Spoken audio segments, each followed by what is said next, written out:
खुले में नमाज को लेकर एक और ताजा विवाद खड़ा हो गया है। यह विवाद सामने आया है गुजरात के वडोदरा से।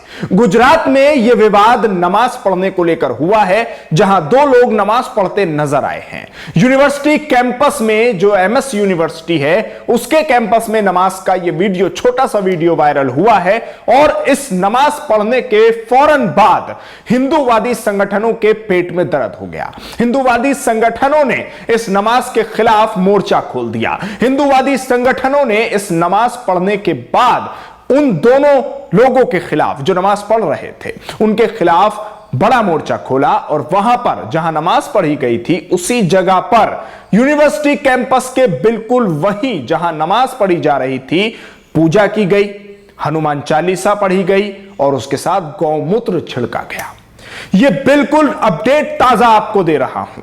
आप यहां से जरा अंदाजा लगाइए कि जहां नमाज पढ़ी जा रही थी और विवाद हो रहा था, और यह विवाद नमाज पढ़ने को लेकर हुआ, लेकिन इस विवाद को कौन लोग कर रहे हैं और इस विवाद के बाद इस विवाद को किस तरह से जवाब दिया जा रहा है।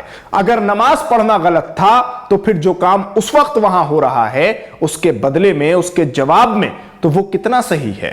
क्योंकि नमाज पढ़ी गई, हिंदूवादी संगठनों का कहना है कि गलत किया, लेकिन हिंदूवादी संगठन क्या कर रहे हैं, जरा वो सुनिए। हिंदूवादी संगठन वहां हनुमान चालीसा पढ़ रहे हैं, जय श्री राम के नारे लगा रहे हैं। वहां बैठकर बाकायदा तौर पर हिंदूवादी संगठन हनुमान चालीसा पढ़ के, पूजा अर्चना करके और वहां गौमूत्र छिड़क रहे हैं।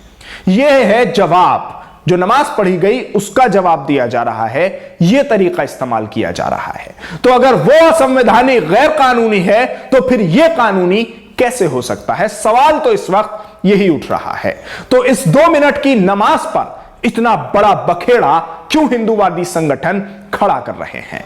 अनेकों मिसालें हैं, लुलु मॉल से लेकर और अस्पतालों तक, और अस्पतालों से लेकर इन शिक्षा संस्थानों तक, यानी यूनिवर्सिटीज कैंपस तक। अनेकों मिसालें हैं कि जिनके बाद आप ये अंदाजा लगा सकते हैं कि नमाज से कितनी दिक्कत है हिंदूवादी संगठनों को। आप ये छोटा सा वीडियो देखिए।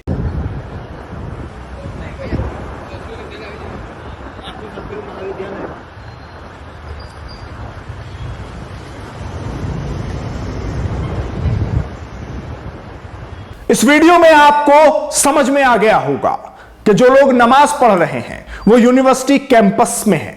ठीक है, एमएस यूनिवर्सिटी है जहां ये नमाज पढ़ी जा रही है। लेकिन सवाल तो यह है कि जो विरोध कर रहे हैं वो क्या कर रहे हैं? क्या वो एफआईआर दर्ज कराने जा रहे हैं? क्या वो पुलिस से मदद मांग रहे हैं? क्या वो जो कॉलेज प्रशासन है उसको अपील कर रहे हैं कि इन लोगों को रोका जाए? नहीं, वो लोग ऐसा नहीं कर रहे हैं। वो हिंदूवादी संगठन के लोग बाकायदा इसके जवाब में पूजा कर रहे हैं, इसके जवाब में गौमूत्र छिड़क रहे हैं, क्योंकि उनका मानना है कि यह जगह अब अपवित्र हो गई है, इसलिए इसको पवित्र किया जाए। यह मानसिकता देखिए आप।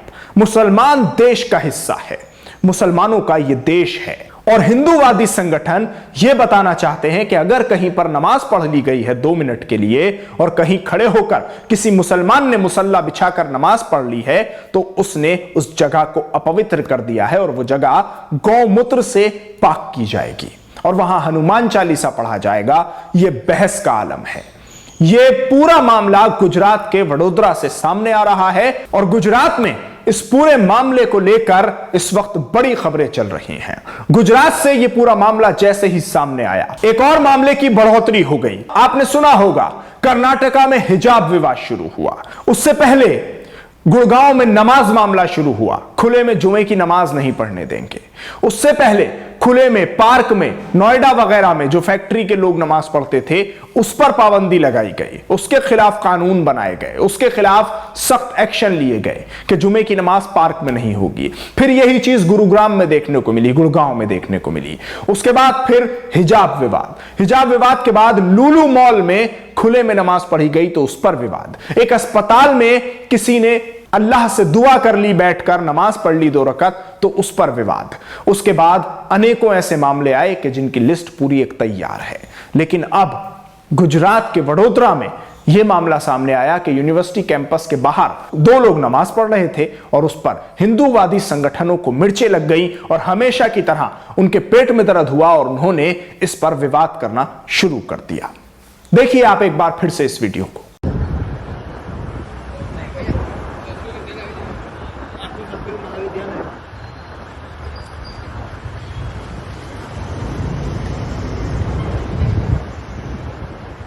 दरअसल हिंदूवादी संगठन इस बात को बताना चाहते हैं और इस बात को दिखाना चाहते हैं कि मुसलमान कहीं भी खड़े होकर नमाज नहीं पढ़ सकता और हम जहां चाहें वहां पूजा भी कर सकते हैं, हम जहां चाहें वहां आरती भी कर सकते हैं, हम जहां चाहें हनुमान चालीसा पढ़ सकते हैं। अगर उनको यह गलत लग रहा था कि इन्होंने यहां नमाज क्यों पढ़ी, हालांकि इसमें कुछ भी गलत नहीं है। अगर कोई मुसलमान कहीं खड़े होकर एक कोने में नमाज पढ़ लेता है तो इस पर आपत्ति हिंदूवादी संगठनों को इतनी ज्यादा क्यों होने लगती है। और सबसे बड़ा सवाल तो यह है, अगर कार्रवाई होनी है तो वो प्रशासन करेगा, अगर कार्रवाई होनी है तो वो पुलिस करेगी। हिंदूवादी संगठन कौन होते हैं कार्रवाई करने के जिम्मेदार? क्या ये ठेकेदार हैं? क्या ये ठेकेदार हैं हिंदुस्तान के? क्या ये ठेकेदार हैं कि जहां कुछ होगा वहां ये जाकर बोलेंगे? क्या पुलिस प्रशासन को अब कुछ भी नहीं करना पड़ेगा? पुलिस प्रशासन को सिर्फ आराम से बैठना है, बाकी जो कुछ करना है वो ये हिंदूवादी संगठन के लोग करेंगे जिन्होंने नमाज को लेकर इतना बड़ा विवाद खड़ा कर दिया।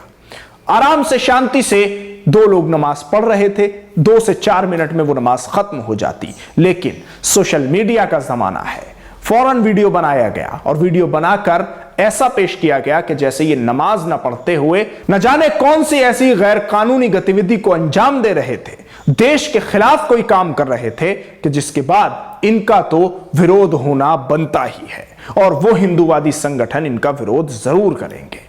और उसके बाद जिस तरह के वीडियोस सामने आए कि जिसमें हिंदूवादी संगठनों ने बाकायदा बैठकर हनुमान चालीसा पढ़ा और बड़ी संख्या में, ये तो 2 मुसलमान थे जो नमाज पढ़ रहे थे, लेकिन हिंदूवादी संगठन की जो तस्वीरें सामने आई हैं उसमें 15 से 20 जो छात्र हैं वो बैठे हुए नजर आ रहे हैं, बाकायदा पूजा करते हुए नजर आ रहे हैं, हनुमान चालीसा पढ़ते हुए नजर आ रहे हैं। अगर एक धार्मिक काम मना है करना तो फिर दूसरे को इजाजत क्यों है? और अगर उनके खिलाफ वीडियो बन सकती है तो इनके खिलाफ क्यों नहीं बन सकती? अगर उनके खिलाफ धाराएं लग सकती हैं तो फिर ये भी तो वही काम कर रहे हैं, इनके खिलाफ कोई धारा क्यों नहीं लग सकती? क्या ये नापने का और एक चीज को तय करने का पैमाना है, या ये पैमाना यूं कहा जाए कि एक तरफ इसका पल्ला भारी है और दूसरी तरफ इसका पल्ला कमजोर है? आप हमारे साथ इस वीडियो पर जुड़े, आपका बहुत बहुत शुक्रिया। न्यूज़ MX को यूट्यूब पर सब्सक्राइब करें, फेसबुक पर लाइक करें, वीडियो को ज्यादा से ज्यादा शेयर करें। धन्यवाद।